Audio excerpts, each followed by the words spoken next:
When we think of Roman victories, what comes to mind? Probably images of disciplined legions marching in formation, massive crowds cheering in the streets of Rome, and victorious generals basking in the glory of their triumph. Our history books are filled with tales of their military genius, their strategic brilliance, and the sheer power that built an empire. We celebrate the battles, the conquests, and the expansion of Roman influence across the ancient world. It's a narrative of strength, order, and civilization's march forward. But what if I told you that this is only half the story? Behind every grand Roman victory, behind every celebrated triumph, there was another, much darker narrative. This is a story that was rarely carved into monuments or sung by poets. It has the story of what happened after the trumpets fell silent and the soldiers laid down their swords. It's not about the fate of the warriors, but about the women who were captured in the wake of conquest.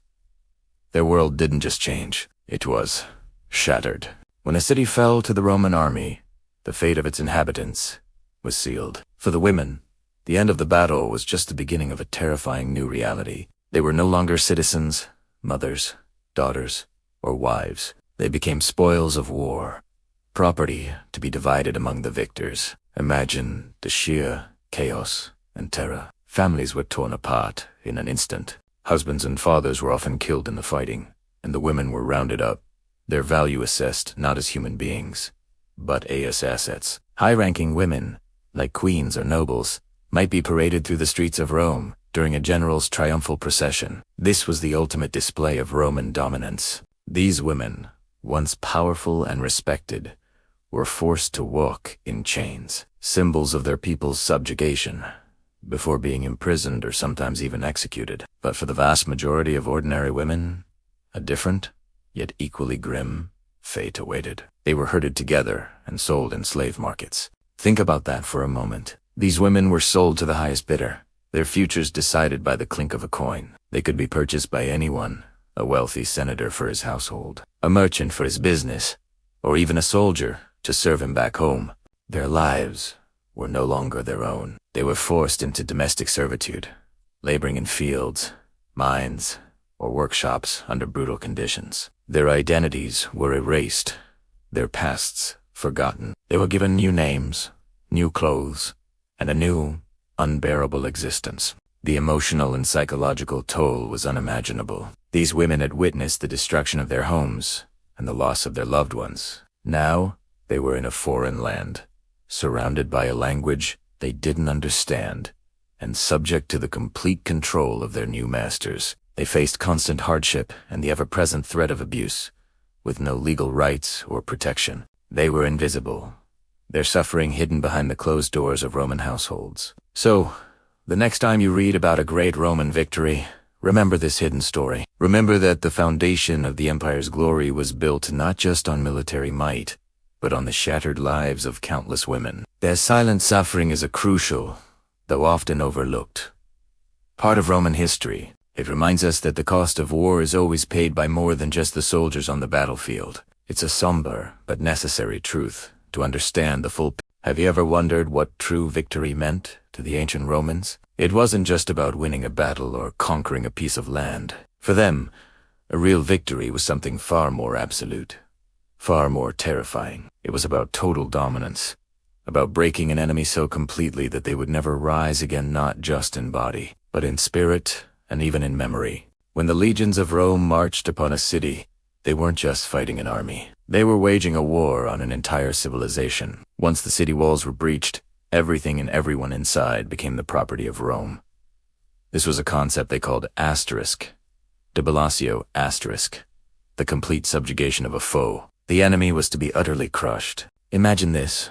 The smoke clears, the fighting stops, but the ordeal is far from over. The victorious Roman general would then take control of everything. The temples, the public buildings, the houses all now belonged to the Roman state. The fields that once fed the city's people would now feed the Roman Republic, or later, the Empire. All the gold, silver, and treasures accumulated over generations were carted off to fill Rome's coffers, often paraded through the streets of the capital in a grand spectacle known as a triumph.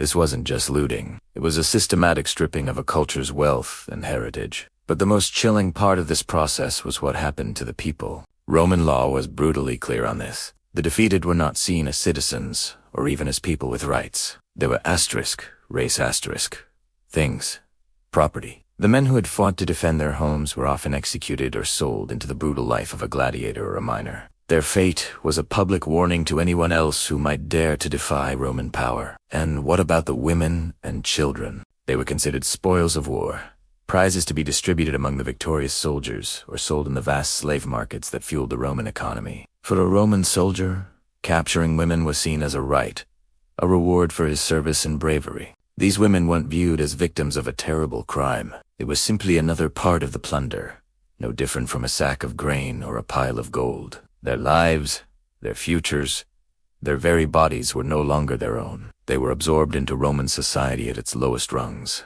their identities erased, their pasts forgotten. This total absorption was the ultimate goal. Rome didn't just want to defeat its enemies, it wanted to erase them. By taking their land, their wealth, their people, and their culture, Rome ensured that the conquered city would cease to exist as an independent entity. Its name might remain on a map, but its soul would be gone, replaced by Roman administration, Roman laws, and Roman culture. Think of Carthage, Rome's greatest rival. After the final Punic War, the Romans didn't just defeat the Carthage, they utterly destroyed the city, sowed the fields with salt, and sold the population into slavery. Carthage was to be wiped from the face of the earth. This brutal philosophy of war is a stark reminder of how different the ancient world was. It was a world where mercy was often seen as weakness, and where the price of defeat was not just submission, but complete and total annihilation of your way of life. It is this ruthless efficiency that allowed Rome to build and maintain an empire that lasted for over 1,000 years.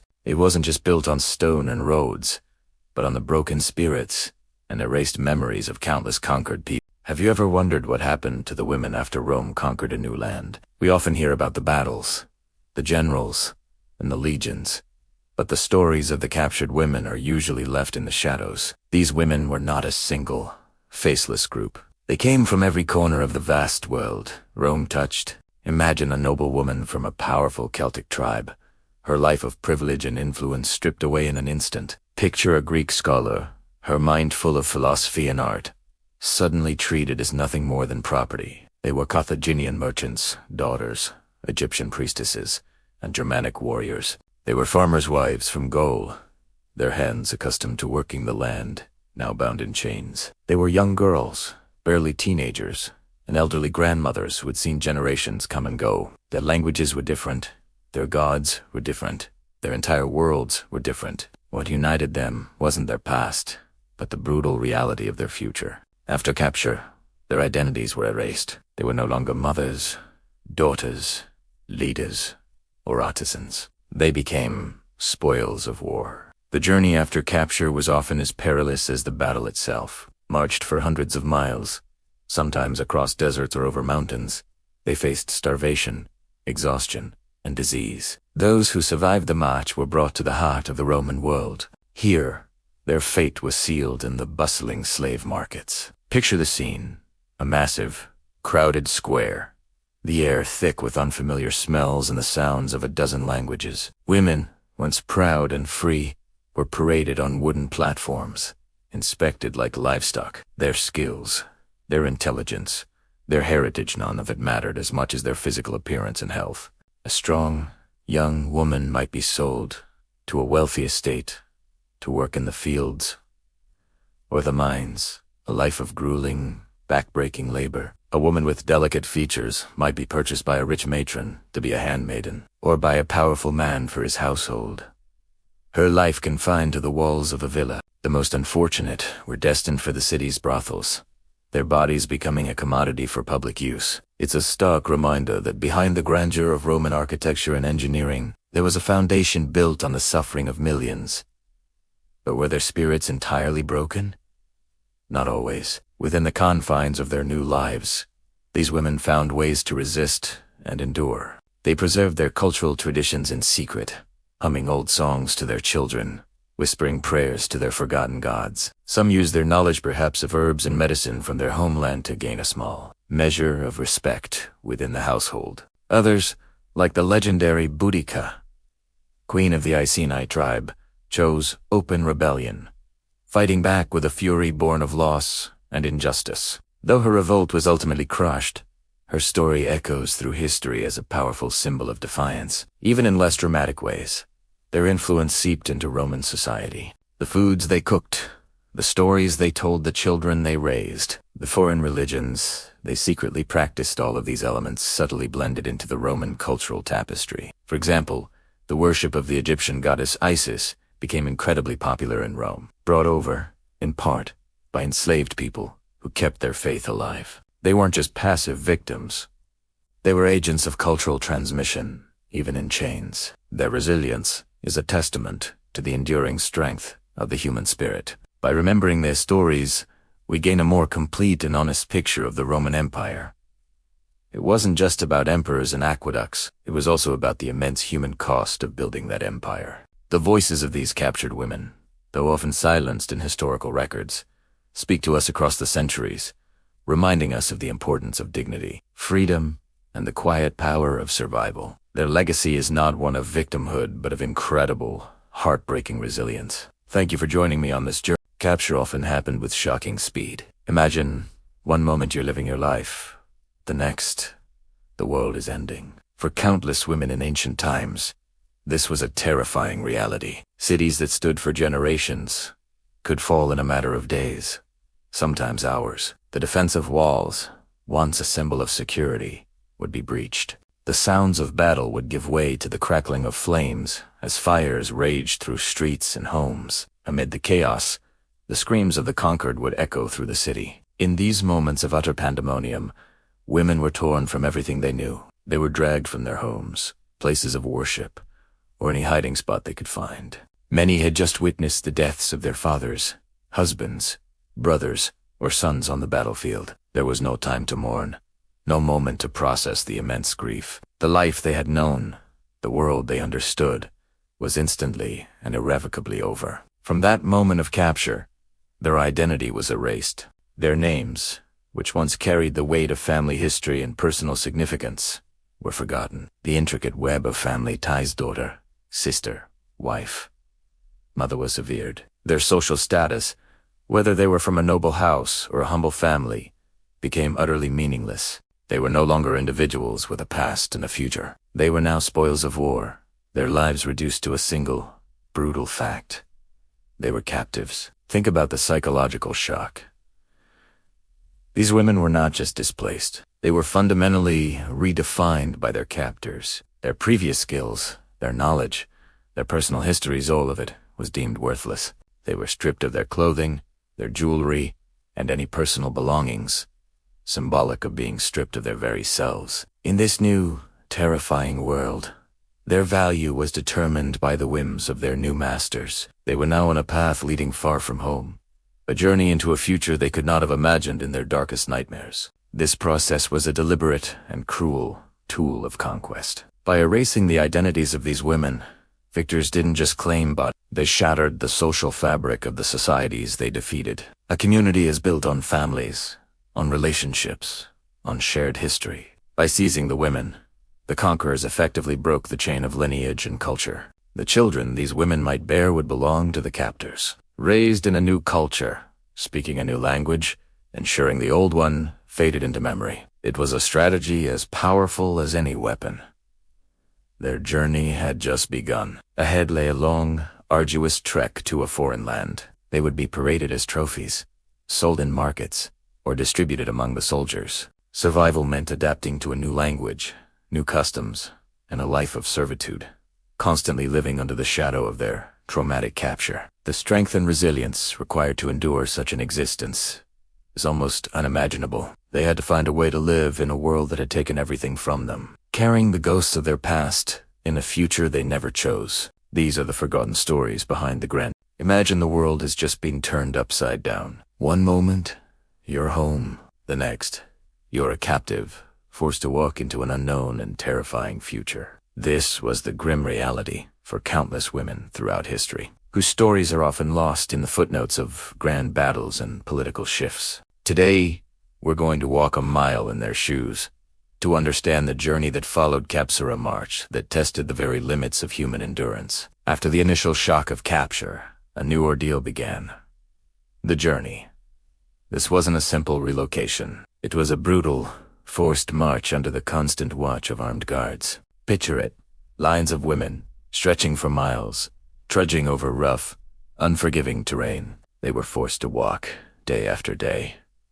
Sometimes for weeks, or even months. The distances were immense, crossing mountains, deserts, and dense forests, with no end in sight. Many of these women were already injured from the conflict that led to their capture. Others fell sick along the way due to exposure and unsanitary conditions. Exhaustion was a constant companion, a heavy cloak that settled on everyone. Their feet, often bare or poorly shod, were blistered, cut, and bleeding. Every step was a battle against pain, a testament to a will that refused to break, even as the body screamed for rest. But rest was a luxury they were rarely afforded. Pauses were short and infrequent, just enough to catch a fleeting breath before being forced onward. Food and water were severely rationed. A small piece of stale bread or a handful of grain was often all they received for an entire day of grueling travel. They drank from muddy puddles or contaminated streams, risking diseases like dysentery and cholera, which swept through the ranks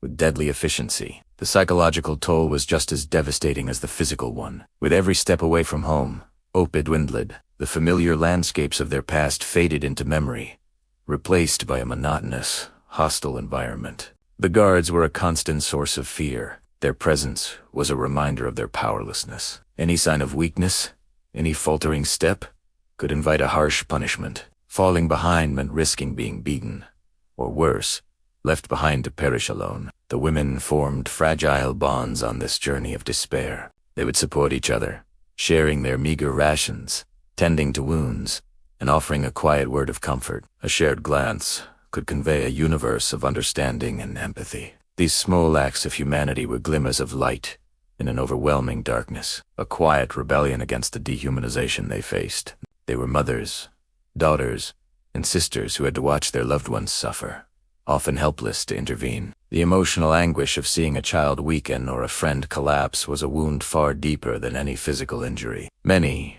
did not survive this march. They succumbed to sickness, starvation, or sheer exhaustion. Their journey ended silently on the side of a dusty road, their stories untold. For those who did make it to the destination, they were not the same people who had started the journey. They were survivors, forever marked by the ordeal. The physical scars might heal, but the psychological trauma would linger for a lifetime. They arrived not as individuals with names and histories, but as commodities to be sold, traded, or enslaved. Why is it so important to remember these journeys? Because they remind us of the incredible resilience of the human spirit. They force us to confront the darkest aspects of our history and the devastating impact of conflict on the most vulnerable. These women were not just statistics. They were individuals with dreams, families, and lives that were stolen from them. By telling their stories, we honor their memory and ensure that the horrors they endured are never forgotten. We recognize their strength,